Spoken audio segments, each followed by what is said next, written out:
Assalamualaikum warahmatullahi wabarakatuh. Selamat siang, salam sejahtera untuk kita semua.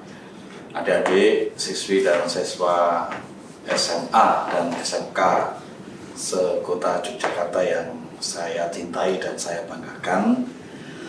Kesempatan yang sangat baik bagi saya dalam siang ini, saya diberi waktu untuk menyampaikan informasi, berbagi ilmu, berbagi pengalaman terkait dengan pengendalian COVID-19 atau pandemi atau wabah atau bencana COVID-19 ya, coronavirus disease 19 di daerah istimewa Yogyakarta. Saya ingin menjelaskan secara umum dulu dari yang makro. Jadi dengan adanya serangan virus atau COVID-19 ini ya, yang masuk di Indonesia dan juga kemudian di daerah istimewa Yogyakarta pada awal-awal Maret yang lalu, maka kemudian pemerintah daerah mengambil kebijakan untuk menetapkan status tanggap darurat.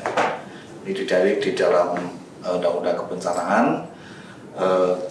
Keadaan darurat itu terbagi jadi 3, jadi siaga darurat, tanggap darurat, dan transisi darurat. Saat ini kita berada pada tanggap darurat, status tanggap darurat. Kalau kita runut ke belakang, jadi penetapan tanggap darurat itu pertama 20 Maret 2020, ini dengan keputusan Gubernur nomor 65/2020. Kemudian diperpanjang yang kedua yaitu 29 Mei sampai dengan 30 Juni, ini juga dengan keputusan Gubernur. Dan yang ketiga saat ini di mana kita berada pada bulan Juli ini, yaitu dari tanggal 1 Juli sampai dengan 31 Juli 2020. Jadi kita masih berada pada status tanggap darurat. Nah, berkaitan dengan itu, jadi perjalanan status itu kemudian diikuti dengan berbagai kebijakan dalam bentuk surat edaran ya. Ada yang terkait dengan pelaksanaan status tanggap darurat, apa yang harus dilakukan oleh masyarakat, kemudian surat edaran terkait dengan sistem kerja ASN. Jadi pegawai sebagaimana kita ketahui hanya 50% yang masuk. Kemudian tentang belajar jarak jauh atau belajar dari rumah, nah, ini juga surat edaran dari Gubernur. Jadi sebagaimana adik-adik selama pandemi COVID ini hanya belajar melalui daring ya. Jadi itu bermula dari kebijakan besar yang ditetapkan oleh Pemda DIY. Ada gerakan pakai masker ya, ada perlindungan pekerja dan sebagainya. Nah, ini berbagai upaya yang dilakukan untuk memberikan panduan, pedoman kepada semua pihak di daerah istimewa Yogyakarta, mulai dari masyarakat, pemudik, siswa, pegawai dan sebagainya, apa yang harus dilakukan pada status tanggap darurat ini. Nah, ini yang kita lakukan. Nah, di awal dulu ya, ketika pandemi COVID ini mulai masuk ke daerah istimewa Yogyakarta, kemudian kita berdiskusi di Pemda, apa yang harus kita lakukan sesuai dengan peraturan atau regulasi di kebencanaan. Maka kemudian kita menetapkan strategi atau dalam bahasa undang-undang adalah rencana operasi, yang di dalamnya ada strategi, ada tujuan, ada sasaran, ada kebutuhan seperti apa. Strategi yang kita tempuh itu ada 6 ya, yaitu meningkatkan upaya pencegahan, kemudian meningkatkan ketersediaan dan kesiapan sumber daya ya. Ketiga, meningkatkan kesiapsiagaan penanganan korban secara tuntas. 4, menciptakan situasi yang lebih kondusif. Kemudian kelima, menangani dampak baik sosial maupun ekonomi. Dan yang keenam, meningkatkan keterpaduan, keterbukaan informasi dan sebagainya. Jadi strategi itu satu sama lain saling terkait. Pencegahan dapat dilakukan dengan baik kalau didukung dengan sumber daya, baik itu sumber daya kesehatan, sumber daya untuk pencegahan, ya, sumber daya manusianya yang menangani pasien, menangani kasus dan sebagainya. Ini juga kemudian akan mempengaruhi kesiapsiagaan penanganan korban. Bagaimana kemudian kita tahu di awal-awal dulu sangat sulit untuk mendapatkan APD, ya, alat untuk pelindung diri bagi tenaga medis dan sebagainya, karena belum biasa pakai masker, belum biasa pakai face shield, ya, semuanya langka, jadi semuanya berebut untuk mendapatkan itu. Jadi memang ciri khas dari bencana ini karena menyerang semua daerah di Indonesia, semua provinsi, ya, sehingga kemudian sumber daya ini di awal-awal itu cukup sulit untuk didapatkan. Nah, makanya kemudian strategi ini yang kita tetapkan, nanti ada 6 strategi. Nah, kemudian dari strategi itu ya ditetapkanlah kebijakan-kebijakan, ya. Jadi ada yang pertama saya sampaikan tujuannya dulu, ya. Jadi tujuan besarnya dari pengendalian penanganan COVID adalah bagaimana penyebaran COVID-19 itu bisa ditekan, jatuhnya korban dan dampak sosial ekonomi bagi warga masyarakat itu bisa terminimalisir, ya. Jadi penyebarannya, kemudian korbannya, kemudian dampak sosial ekonominya itu bisa terminimalisir. Jadi tujuan besarnya. Memang ini tidak mudah, karena itu kemudian ada beberapa sasaran, ada terkait dengan pencegahan pasien tertangani dengan baik, kemudian sosial ekonomi, ya, dan lain-lain, ya. Dan ada strategi yang saya sampaikan tadi ada 6. Itu terkait dengan strategi, dan kemudian ada kebijakan-kebijakan yang ditetapkan, ya.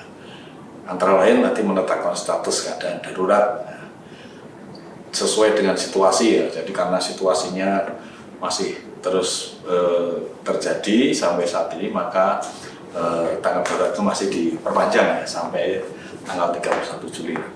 Kemudian melakukan tindak pencegahan yang lebih tegas dan intensif. Nah, ini kita lakukan, ya, dengan yang sering ada didengar semua, ada pemeriksaan di pintu-pintu masuk wilayah DIY pada saat itu, ada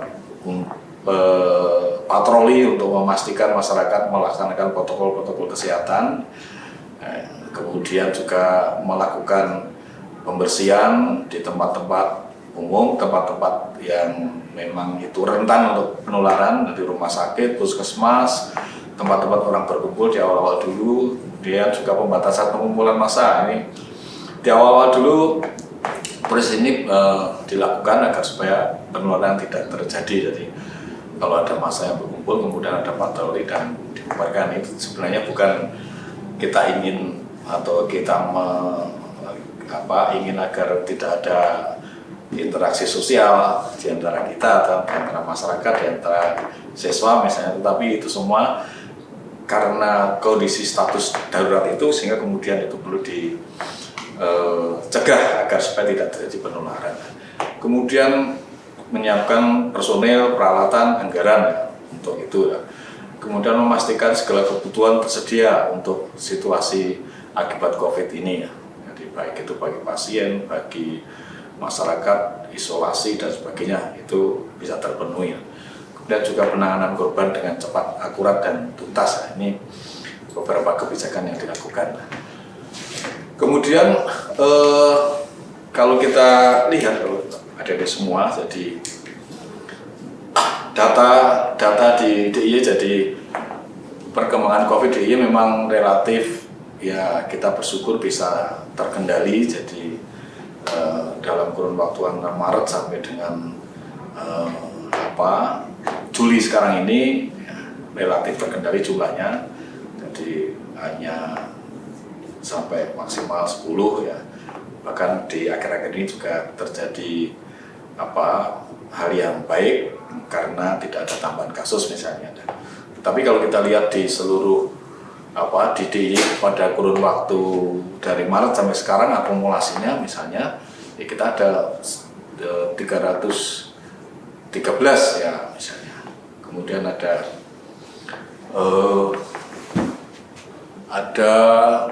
pasien positif 313 akumulasinya, ya. Kemudian kalau kita jumlah semuanya ada 1430 dan sebagainya. Jadi data-data yang bisa dilihat di daerah istimewa Yogyakarta adalah persebarannya bisa juga dilihat di situ. Jadi tiap kabupaten paling banyak Sleman ya, karena memang Sleman penduduknya banyak, di sana banyak mobilitas dan sebagainya. Yang kemudian banyak terjadi di situ. Dan kalau ada ingat, ada beberapa klaster yang terjadi di DIY, ya, ada klaster jemaah tabligh, ada klaster gereja, ada klaster induk grosir yang paling besar, ada klaster penjual ikan. Nanti klaster itu artinya bahwa ada orang yang tersebar, terpapar, terkena, kemudian dia menularkan itu kepada orang-orang yang kontak dengan dia. Seperti induk grosir banyak yang terkena karena memang banyak pembeli di sana. Nah, itulah yang kemudian muncul apa yang disebut dengan klaster. Kemudian kalau kita cermati ya situasinya, jadi kita ada ketidakpastian. Jadi sampai sekarang pun pertanyaan kapan sih, ya, kapan virus itu akan hilang dari dunia, dari Indonesia atau dari Yogyakarta, kita juga belum bisa memastikan karena banyak faktor yang mempengaruhi. Jadi ada ketidakpastian. Kemudian karakteristik dari pandemi COVID ini atau bencana non alam COVID ini adalah sangat kompleks masalahnya, rumit dan multidimensi. Jadi semua sektor terkena ya. Sektor pendidikan terkena, jadi tidak bisa sekolah. Sektor wisata terkena, tidak ada wisatawan yang berkunjung di DIY di Yogyakarta sehingga hotel-hotel kosong, ya. Objek wisata juga tidak beroperasi, ya. Pusat-pusat perbelanjaan juga sepi. Itu dampak-dampaknya yang sangat kompleks, dan itu juga kemudian ikutannya banyak ya. Ketika wisatawan tidak ada, ya kemudian tadi hotel, perbelanjaan, restoran, kemudian rental mobil, kemudian objek wisata, penjual souvenir, mungkin juga tukang becak, taksi dan sebagainya itu terdampak. Itu kondisi yang kita hadapi sampai sekarang. Kemudian untuk itu memang kita berusaha untuk melakukan pemahaman-pemahaman. Jadi ada ini semua kita perlu memahami bahwa ini tidak sekedar pandemi yang kemudian harus kita hadapi dengan ya protokol kesehatan, tetapi juga kita harus mempunyai pemahaman yang lebih dalam terkait dengan hal-hal kehidupan ke depannya. Jadi kita semua dan Pemda juga mengeluarkan kebijakan-kebijakan yang tadi saya sampaikan, bagaimana ada kejelasan, bagaimana kita bisa merespon setiap dinamika yang terjadi ya. Ini yang penting adalah bahwa dalam situasi ini kita perlu perilaku responsif dan adaptif ya. Jadi bencana karena wabah atau pandemi atau penyakit menular karena virus ini kuncinya adalah pada perilaku. Karena memang perilaku itu yang akan menentukan atau akan berpengaruh ya, terhadap persebaran atau penularan dari virus ya. Perilaku itu yang akan menentukan, akan berpengaruh pada virus itu akan berkembang atau tidak, akan menular atau tidak, akan tersebar atau tidak ya. Itu yang menjadi penting. Karena itu kita semua memang harus membangun, mewujudkan perilaku yang taat pada disiplin atau disiplin mentaati protokol kesehatan. Itu menjadi kunci. Sebenarnya sederhana ya, yang sering kita dengar. Pada awal-awal dulu kita sampaikan secara intensif, stay at home ya. Tinggal di rumah, kalau tidak terpaksa, tidak perlu sekali, tidak usah keluar. Tapi kalau harus keluar untuk memenuhi kebutuhan pokok dan sebagainya, ya begitu selesai kembali lagi ke rumah. Kemudian harus pakai masker, harus jaga jarak. Kalau kemudian keluar ke pasar, ke mana acara-acara dan sebagainya, ya tetap harus jaga jarak dengan yang lain. Kemudian tidak lupa sesering mungkin cuci tangan. Masuk rumah cuci tangan. Karena apa? Karena tangan ini kan yang akan kemana-mana ya. Tangan tadi keluar bisa terkena virus. Kemudian kalau tidak cuci bisa saja tangan juga sampai di rumah, atau tangan itu kita gunakan untuk usap-usap mata, untuk usap-usap mulut dan sebagainya. Itu kemudian bisa mencegah penularan. Karena itu sekali lagi perilaku menjadi sangat penting untuk mencegah penularan atau penyebaran dari COVID-19 ini.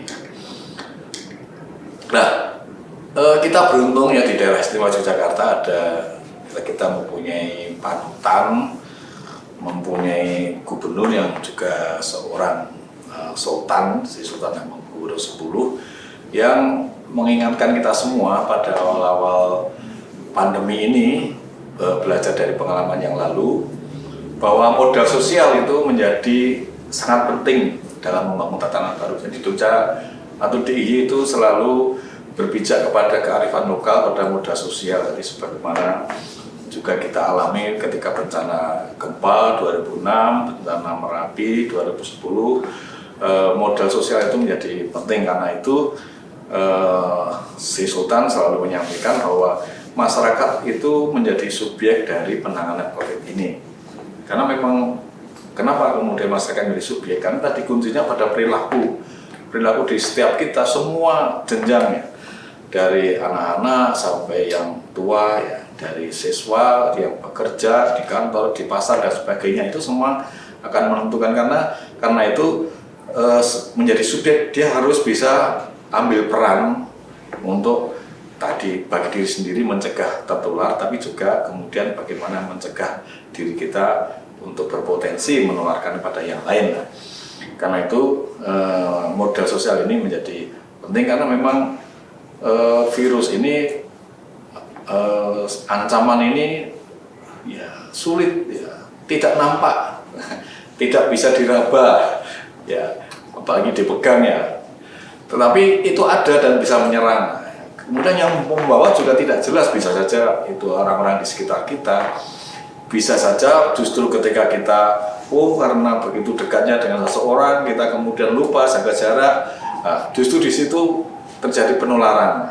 Jadi kadang-kadang memang ada hal-hal yang ini virus kemudian menjauhkan hubungan seseorang dengan yang lain, ya. Tapi jarak itu memang diperlukan saat ini supaya kemudian tidak terjadi penularan. Ini yang harus dilakukan. Karena itu kita harus berdampingan dengan itu, dan supaya bisa berdampingan dengan virus itu, yang kita lakukan adalah tadi sekali lagi pakai masker, jaga jarak, diam di rumah, kalau tidak perlu tidak keluar, jauhi kerumunan. Nah, kerumunan itu kan juga sesuatu yang sangat dekat dengan anak-anak muda ya. Jadi anak-anak muda dari semua kan suka berkumpul, suka kongko-kongko ya, kalau belajar ya belajar bersama rame-rame, mungkin juga berwisata bareng-bareng rame-rame. Tapi dalam situasi kondisi seperti ini, hal itu menjadi sesuatu yang jangan dilakukan dulu, ya. Jangan dilakukan dulu. Tetap protokol kesehatan harus kita taati. Ya, kita tahu memang yang di rumah sakit masih banyak. Kalau DIY bersyukur kita tidak banyak, dalam arti yang dirawat hanya kurang dari separuh, ya. Bahkan sekarang sekitar sepertiga dari kapasitas tempat tidur atau kapasitas rumah sakit untuk melayani itu. Berbeda dengan Jawa Timur ya, adik-adik semua membaca berita sana sampai kekurangan tempat tidur, rumah sakit penuh, sehingga kemudian harus digeser ke daerah-daerah yang lain, harus membangun rumah sakit lapangan dan sebagainya. Itu karena memang kasusnya atau korbannya banyak, sehingga kemudian daya tampung rumah sakit menjadi tidak memadai. Ini yang itu kondisi itu masih ada di Jogja, sehingga kita berharap itu tidak terjadi di daerah istimewa Yogyakarta. Jadi semoga kasusnya turun dan kita berupaya untuk mencegah itu dengan partisipasi semua pihak ya, untuk menerapkan protokol dan SOP di semua bidang. Kalau tidak, ya akan terjadi problem baru, akan terjadi lonjakan baru, atau dalam bahasa Mandarinnya outbreak ya, kasus-kasus baru. Nah, ini yang harus kita cegah supaya kemudian di DIY tidak terjadi. Nah, di dalam upaya kita untuk menuju ini, sekarang kita sudah tanggap darurat fase yang ketiga atau periode yang ketiga, dan sekarang kita memasuki masa-masa untuk juga melakukan persiapan-persiapan menuju pada new normal, atau dalam bahasa yang lain, masyarakat yang produktif dan aman COVID. Jadi kita tetap produktif tetapi aman. Ya, bagaimana UMKM tetap bisa produksi tetapi kondisi yang aman. Bagaimana hotel bisa mulai beroperasi, uji coba operasi tetapi tetap aman. Bagaimana pusat perbelanjaan mulai buka tetapi tetap aman. Termasuk juga yang lain lah. Aman ini bisa dicapai atau bisa diwujudkan kalau semua itu tadi menerapkan protokol kesehatan. Ini yang paling utama. Kemudian adalah bagaimana mengubah cara hidup kita semua. Kalau biasanya begitu keluar ya langsung keluar, tidak usah pakai masker. Sekarang berbeda, kita harus keluar. Begitu pulang cuci tangan, termasuk juga adik-adik semua di dalam beraktivitas. Ini yang harus kita lakukan. Kemudian ada syarat-syarat ya. Jadi syarat-syarat ini mungkin adik-adik bertanya, Jogja kok masih status tanggap darurat? Jadi Jogja kok masih diperpanjang sampai 31 ini, setelah kita sudah nggak betah nih akan melakukan aktivitas, akan ke sekolah dan sebagainya. Sekarang PPDB juga daring misalnya, jadi lebih sulit hidup kayaknya. Tapi itu yang harus kita lalui ya. Jadi untuk menuju pada masyarakat yang produktif dan aman, ada beberapa syarat yang harus kita penuhi ya. Jadi penularan yang pertama, penularan COVID itu bisa dikendalikan. Nah, kita beruntung satu ini bisa dikendalikan karena memang tadi 0, 2, 3, 5, 0, nah itu di DIY, jadi dibandingkan dengan yang lain. Kemudian kapasitas sistem kesehatan bisa memadai, ada isolasi, ada pemeriksaan yang masif, yang massal. Jadi kita tahu akhir-akhir ini Pemda Provinsi dan Kabupaten melakukan pemeriksaan swab ya, atau PCR, rapid test juga massal di pasar-pasar, di Malioboro beberapa waktu yang lalu, di mall ya, dan juga di tempat-tempat di mana banyak masyarakat berkerumun. Nah, itu untuk kita menemukan kasus-kasus itu ya. Upaya-upaya itu semakin masif. Kalau kemudian kasus yang ditemukan sedikit, itu berarti memang transmisi di daerah itu kita bisa kita kendalikan. Kemudian juga penerapan protokol itu harus kita lakukan. Jadi ketika objek wisata akan mulai uji coba operasional, maka di situ harus dicek, dievaluasi bagaimana dengan SOP-nya, sudah ada belum, standar operating prosedur, atau bagaimana prosedur untuk memasuki objek-objek wisata itu. Fasilitas-fasilitas yang diperlukan atau sumber daya yang diperlukan, ada cuci tangan, mungkin termogan, tanda-tanda rambu-rambu yang mengatur arus orang, nah, kemana boleh, kemana tidak boleh, ya, jaraknya seperti apa, ya itu harus ada ya. Kemudian juga ketentuan rambu-rambu atau tanda-tanda harus pakai masker misalnya dan sebagainya. Kemudian juga mampu mengendalikan risiko kasus impor. Nah, ini yang akhir-akhir ini justru banyak terjadi di daerah Jakarta. Dari beberapa kasus yang terjadi akhir-akhir ini justru karena orang habis bepergian ke luar daerah, ke Surabaya, ke Jakarta, ke Tangerang, ke Madiun. Ya. Kemudian juga orang yang datang dari luar membawa virus ke daerah Jakarta. Ini yang kemudian harus kita tekan. Kemudian juga partisipasi masyarakat sekarang menjadi kunci, karena tadi kembali kepada kunci dari pencegahan penularan COVID itu adalah pada partisipasi masyarakat yang diwujudkan dalam perilaku yang disiplin terhadap protokol kesehatan. Sekarang Pemda kita berupaya untuk melakukan itu, ya rumah sakit kita sediakan fasilitasnya, kita dukung untuk sarana prasarana dan sebagainya, ya, supaya kemudian kita mulai bangkit, ekonomi juga kita gerakkan kembali.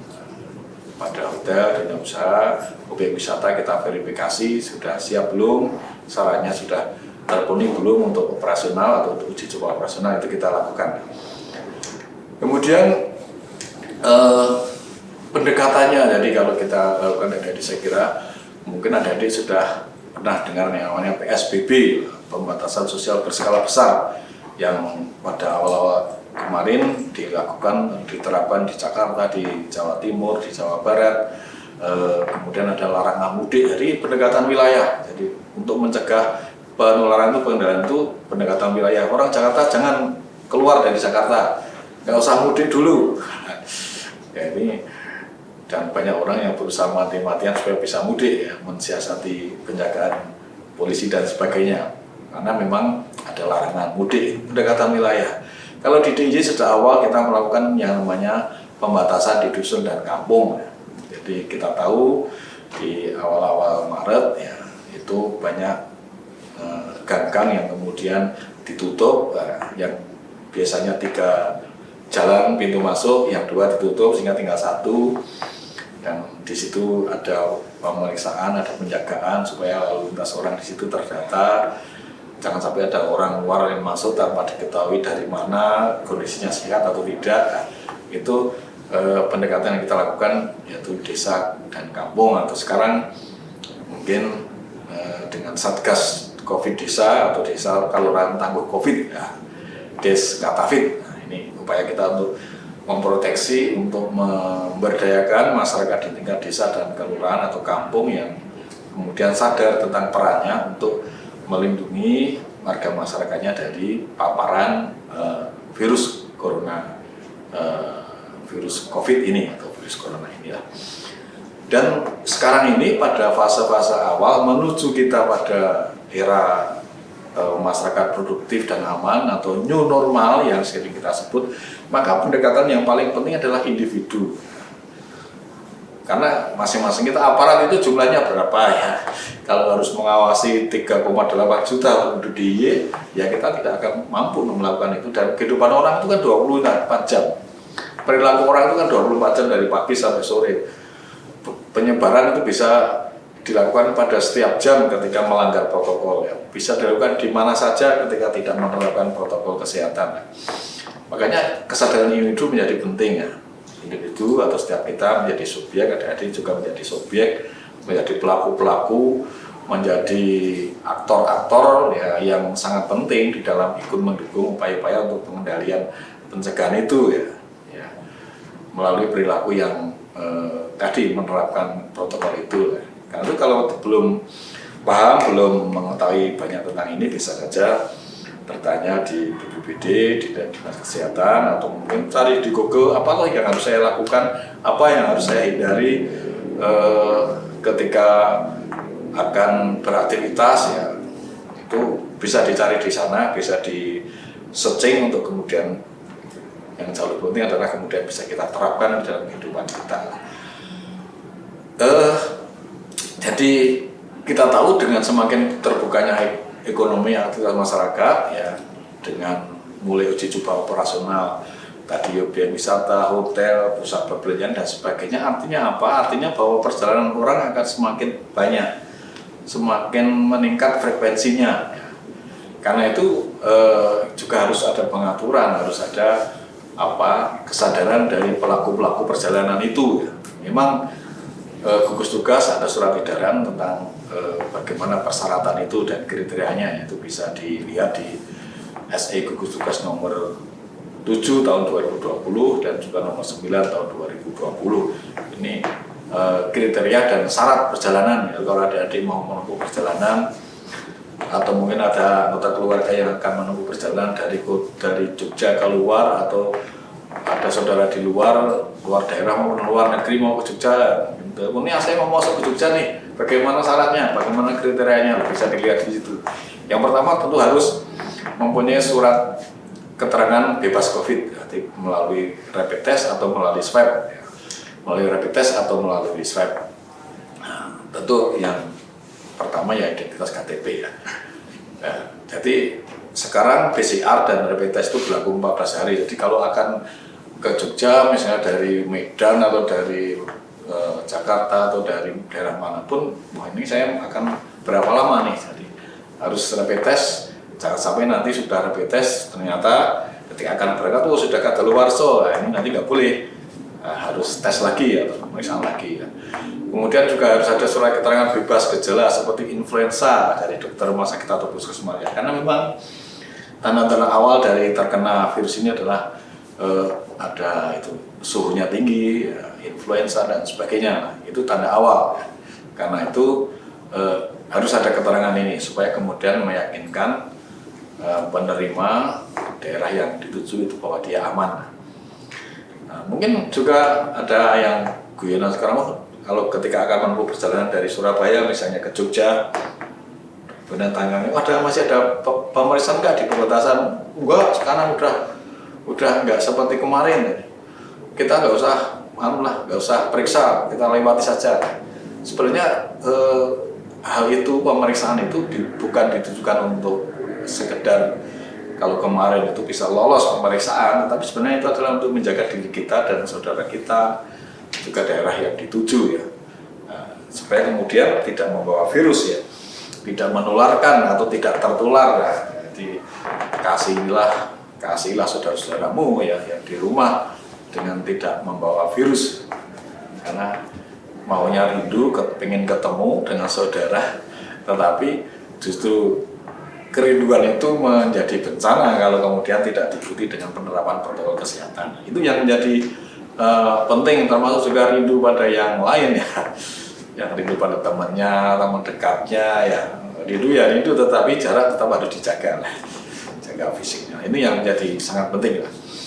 Kemudian karantina, jadi sebenarnya di waktu-waktu yang lalu memang perlu ada karantina, tetapi sekarang ini karantina dilakukan terutama adalah pada orang yang dari menempuh perjalanan luar negeri ya, dari Singapura, dari Malaysia ke Jogja misalnya, datang harus tes dulu kalau memang dia belum tes ya.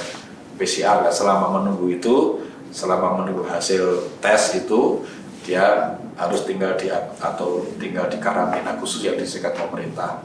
Nah, kemudian kalau di perjalanan kita di dalam negeri ya, ini orang-orang yang mempunyai gejala, jadi gejala ketika datang kemudian panas dan sebagainya, nanti masyarakat kita kondisikan untuk kemudian harus karantina atau isolasi dulu lah, nah, supaya kemudian diobati dulu. Kalau memang gejalanya semakin meningkat ya periksa dulu ke puskesmas atau ke fasilitas pelayanan kesehatan di tempat di mana mereka berada. Ini upaya-upaya yang kita lakukan untuk kemudian kita bisa mengendalikan penyebaran virus ini. Kuncinya sekali lagi adalah pada pribadi kita masing-masing, pada pribadi adik-adik semua, bagaimana disiplin menerapkan protokol kesehatan ya. Tetap pakai masker, jaga jarak ya, kemudian jaga kebersihan ya, jangan menantang di jalan, saya nggak pakai masker nggak apa-apa, tapi bukan itu caranya untuk menunjukkan kekuatan kita, karena virus yang menyerang, mengancam ini tidak kelihatan dan bisa mematikan. Memang kita tidak melihat dampaknya secara visual sebagaimana kalau bencana alam ya. Gempa dulu misalnya kita lihat orang-orang pada patah kaki, patah tangan, darah di mana-mana, rumah roboh, berserakan, jembatan ambruk dan sebagainya. Itu kita tidak lihat.